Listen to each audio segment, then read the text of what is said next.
Hello everyone, welcome to Future News Daily, where I bring you the latest advancements in technology, longevity, science, medicine, and AI. Today is Thursday, December 22nd, 2022. Don't forget to like, subscribe, and hit the notification bells. With that being said, let's get started.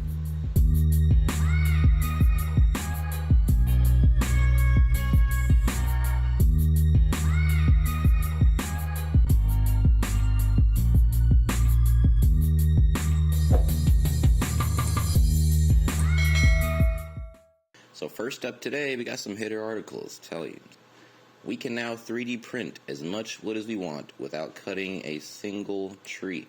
Now that alone, that's mic drop. You know what I'm saying? Anyway, so stop cutting trees. Will this slogan remain a slogan forever? We have been slaughtering trees as if they grow in a day and as if they are unlimited in number. A global forest survey reveals that since the beginning of human civilization, we have already wiped out 54% of the total tree population of Earth. Although it is common knowledge that uncontrolled deforestation is one of the main causes of frequent heat waves, droughts, and tsunamis, we still cut trees in large numbers on a daily basis for making products like paper, wax, medicines, rubber, and furniture. Some of these products are so basic to our lifestyle that we cannot imagine our lives without them. So does that mean we'll keep cutting trees to fulfill our desires? Well, not anymore. All thanks to a groundbreaking innovation that we reported in May 2022. I didn't hear about it until now, but a study published then in the journal Materials Today shed light on the world's first 3D printed lab-grown wood. By the means of this research, the scientists at MIT demonstrated that deforestation is no longer needed to produce the timber. Study authors created customizable wood in their lab from the cells of a flowering plant known as Zinnia elegans, popularly referred to as common zinnia. They claimed their novel approach allowed them to bioprint wooden pieces of any shape and size. This means that if you need a wooden table, you can directly produce a wooden table from the cells. So no deforestation and no wastage, like what happens in the case of traditional furniture. This was achieved by creating common zinnia cells, first with a liquid medium and then with a gel solution. The latter comprised hormones and nutrients. So by changing the concentration of these hormones, the researchers could control the stiffness, strength, density, and various other physical and mechanical properties of the lab-grown plant matter. While highlighting the significance of their research work, the authors wrote in their paper, quote, "Our recent work posed a novel approach to generate 3D printed tunable plant materials from cell structures with the potential to reduce waste, increase yields and production rates, and reduce environmental disruption as cultures are generated from a non-sacrificial plant sample rather than whole plants." After completing her research work at MIT, lead author Ashley Beckwith found a company named Foray Bioscience to further develop new techniques and methods for growing with wood without cutting trees. The current approach that involves growing plant matter from common zinnia cells is just the first step in this direction. It is also the first of its kind method that employs tissue engineering for producing plant matter in a lab. Until now, scientists have used this method for only animal cell culture. Quote, "Analogous concepts have not been translated to the plant culture space, particularly with respect to the production of materials. This work thus represents a first look at cellular agriculture approach to plant material generation," the researchers note in their study. Beckwith and her team are now planning to 3D print timber in a lab from cells of trees like pine. So once this happens, deforestation would surely become a thing of the past. Now that is incredibly optimistic.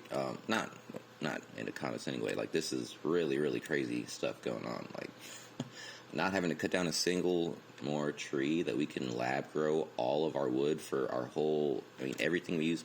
Of course, our demand is crazy high, so it would have to take a really, really big, like the amount of companies that would have to come in and fulfill the kind of demand to fully replace the amount of wood that we actually need. It would be a huge, billion-dollar 3D printed wood industry. So we might be seeing that come to fruition in the next decade. Nothing like that happens overnight, the infrastructure, etc. But this is really, really good. Really crazy stuff. Anyway, so moving on to almost an equally as crazy article. Say hello to the toughest material on Earth. So scientists have measured the highest toughness ever recorded of any material while investigating a metallic alloy made of chromium, cobalt, and nickel. Not only is the metal extremely ductile, which in material science means highly malleable, and impressively strong, meaning it resists permanent deformation, its strength and ductility improve as it gets colder. This runs counter to most other materials in existence. The team, led by researchers from Lawrence Berkeley National Laboratory and Oak Ridge National Laboratory, published a study describing their record-breaking findings in Science. Quote, when you design structural materials, you want them to be strong but also ductile and resistant to fracture, said project co-leader Aso George, the governor's chair for advanced alloy theory and developmental at ORNL and the University of Tennessee. Quote continues, typically, it's a compromise between these properties, but this material is both, and instead, becoming brittle at low temperatures, it gets tougher. So that is a first. I'm not sure what they call it, so of course these are just the abbreviations. CrCONI is a subset of a class of metals called high-entropy alloys, or HEAs. All the alloys in use today contain a high proportion of one element with lower amounts of additional elements added. HEAs are made of an equal mix of each constituent element. These balanced atomic recipes appear to bestow some of these materials with an extraordinarily high combination of strength and ductility when stressed, which together make up what is termed, quote, toughness. HEAs have been a hot area of research since they were first developed about 20 years ago, but the technology required to push the materials to their limits in extreme tests was not made available until recently. Quote, the toughness of this material near liquid helium temperatures is as high as 500 megapascals, square root meters. In the same units, the toughness of a piece of silicone is 1. The aluminum airframe in passenger airplanes is about 35. The toughness of some of the best steels is around 100. So 500 is a staggering number. Continuing down, Ritchie and George began experimenting with the CrCONI and another alloy that also contains manganese and iron nearly a decade ago. They created samples of the alloys, then lowered the materials to liquid nitrogen temperatures around negative 321 degrees Fahrenheit. And then they discovered impressive strength and toughness. So they immediately wanted to follow up their work with tests at liquid helium temperature ranges, but finding facilities that would enable stress testing samples in such a cold environment and recruiting team members with the analytical tools and experience needed to analyze what happens in the material at an atomic level took the next 10 years. Thankfully, the results were worth the wait. So many solid substances, including metals, exist in a crystalline form characterized by a repeating 3D atomic pattern called a unit cell that makes up a larger structure called a lattice. The material strength and toughness, or lack thereof, come from physical properties of the lattice. So no crystal is perfect. The unit cells in a material will inevitably contain defects, a prominent example being dislocations or boundaries where undeformed lattice meets up with deformed lattice. So when force is applied to the material, think for example a bending of a metal spoon, the shape change is accomplished by the movement of dislocation through the lattice. The easier it is for the dislocations to move, the softer the material is. But if the movement of the dislocations is blocked by obstacles in the form of lattice irregularities, then more force is required to move the atoms with the dislocation, and the material becomes stronger. On the flip side, obstacles usually make the material more brittle, prone to cracking.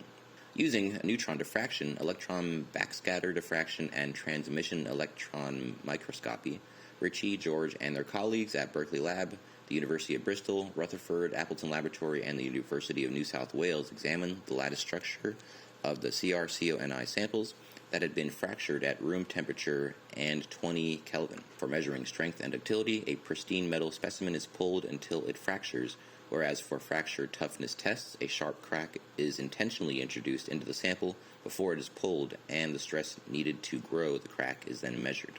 So these images, for those of you looking, and atomic gaps generated from these techniques revealed that the alloy's toughness is due to a trio of dislocation obstacles that come into effect in a particular order when force is applied to the material. First, moving dislocations cause areas of the crystal to slide away from the other areas that are on parallel planes. The movement displaces layers of unit cells so that their pattern no longer matches up in the direction perpendicular to the slipping movement, creating a type of obstacle. Further force on the metal creates a phenomenon called nanotwinning, wherein areas of the lattice form a mirrored symmetry with a boundary in between. Finally, if forces continue to act on the metal, the energy being put into the system changes the arrangement of the unit cells themselves, with the CrCONI atom switching from a face-centered cubic crystal to another arrangement known as hexagonal close packing. This sequence of atomic interactions ensures that the metal keeps flowing, but also keeps meeting new resistance from obstacles far past the point that most materials snap from the strain. Quote, so as you are pulling it, the first mechanism starts, and then the second one starts, and then the third one starts, and the fourth, explained Ritchie. Quote continues, now a lot of people will say, well, we've seen nanotwinning in regular materials, we've seen slip in regular materials. That's true. There's nothing new about that, but it's the fact that they all occur in this magical sequence that gives us these really tremendous properties. So the team's new findings, taken with other recent work on HEAs, may force the materials science community to reconsider long-held notions about how physical characteristics give rise to performance. It's amusing because metallurgists say that the structure of a material defines its properties, but the structure of the NiCO-CR is the simplest you can imagine. It's just grains, said Ritchie. However, when you deform it, the structure becomes very complicated, and this shift helps explain its exceptional resistance to fracture. We were able to visualize this unexpected transformation due to the development of fast electron detectors in our electron microscopes, which allow us to discern between different types of crystals and quantify the defects inside them at the resolution of a single nanometer, the width of just a few atoms, which, as it turns out, is about the size of the defects in the deformed NiCO-CR structure. So this other structure they were talking about, the CR, I didn't talk about it, but it's 5 different things. So chromium, manganese, iron, cobalt, and nickel all together. This alloy was also tested at 20 Kelvin and performed impressively, but didn't achieve the same toughness as the simpler CrCO-Ni alloy. So it seems like they were sitting on this data for 10 years just finding a way to test the follow-up study, which was kind of crazy. Of course, well worth it, as we see, because we now have a new toughest material on Earth. And it's a pretty simple one. Moving on, Refusion uses artificial intelligence to create music from text. So I had actually used, this isn't the first one of this type of text-to-music AI interface, this program, but the one that I'd used before, man, it was just terrible, like really, really bad. I mean, the music, I don't know if you want to consider it music, but it was bad. I haven't used this one, but I'm hoping that it gets better and better. Of course, these things are obviously going to get better. I just want to preface this type, it's not the text-to-image. Text-to-music obviously is way more complex, so it might still be in its early stages. So let's read on. Refusion was developed by Seth Ferguson and Hayek Martrios, excuse me if I mispronounced that, as a side project. It stores audio in sonograms, which are two-dimensional images. Refusion, an AI model that makes music from text prompts by constructing a visual representation of sound and converting it to audio for playback, was launched on Thursday by a couple of IT enthusiasts. It applies visual latent diffusion to sound processing in a novel manner using a fine-tuned version of the Stable Diffusion 1.5 image synthesis model. The x-axis in a sonogram depicts time, the left to right order in which the frequencies are played, and the y-axis is the frequency of the sounds. The color of each pixel in the image, meanwhile, shows the volume of the sound at the specific instant in time. A sonogram can be processed using Stable Diffusion because it is a sort of image. With the help of examples of sonograms that were connected to descriptions of the sounds or musical genres they represented, Ferguson and Martiros trained a unique Stable Diffusion model. With this knowledge, Fusion can produce fresh music on demand based on text prompts that specify the genre of music or sound you like, such as jazz, rock, or even keystrokes on a keyboard. Refusion creates the sonogram image, converts it to sound using torch audio, don't know what that is, and then plays it back as audio. The Refusion website offers an interactive web tool that allows users to engage with the AI model by creating interpolated sonograms that are seamlessly stitched together for uninterrupted playback and continuously displaying the spectrogram on the left side of the page. The developers of Refusion state on its explanation page, quote, "This is the 1.5 Stable Diffusion model with no alterations, merely fine-tuned on images of spectrograms combined with text. By changing the seed, it can produce an endless number of prompt variations. In-painting, negative prompts, and interpolation are all the same web user interface and techniques that function right out of the box. Additionally, it can combine several fashion trends, typing, quote, smooth tropical dance jazz, end quote, for instance, combines components of various genres to produce a fresh outcome, fostering innovation through the blending of forms." Refusion is not the first AI-driven music maker. Of course, an AI-driven generative music model called Dance Diffusion was released by Harmony AI. I'm trying to be punny over here. Earlier this year, a neural network is also used in OpenAI's Jukebox, which was revealed in 2020. Additionally, websites like SoundDraw continuously produce music on demand, where Fusion feels more like the side project it is in comparison to those more organized AI music attempts. Although the music it produces fluctuates from being intriguing to being incomprehensible, it is nevertheless an impressive use of the latent diffusion technology, which modifies audio in a visual environment. So they do admit that sometimes it's incomprehensible. So that is, kind of going on what I was saying before. So, that is that. I will be trying this just to see if it's the same, better, worse, what have you. But, if you do end up trying this or have tried it, let me know how it is in the comments section. And lastly, up today, wind energy could power human colonies on Mars, finds a study. So a new study conducted by NASA researchers reveals that if humans were to colonize Mars, they could generate energy using wind power. So scientists in the past generally didn't consider wind power as a key energy source for Mars missions, since Mars winds were considered to be not as impactful. However, the novel research reveals that wind power on Mars is a stable, sustained energy resource across large areas of the planet. To the unaware, winds on Mars have around 99% less force compared to the winds of the same speed on Earth, since Mars has a thinner atmosphere.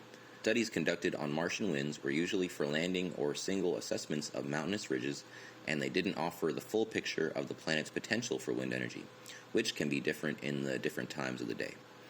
Researchers made use of a global climate model originally designed for Earth to look at the wind movement on the red planet.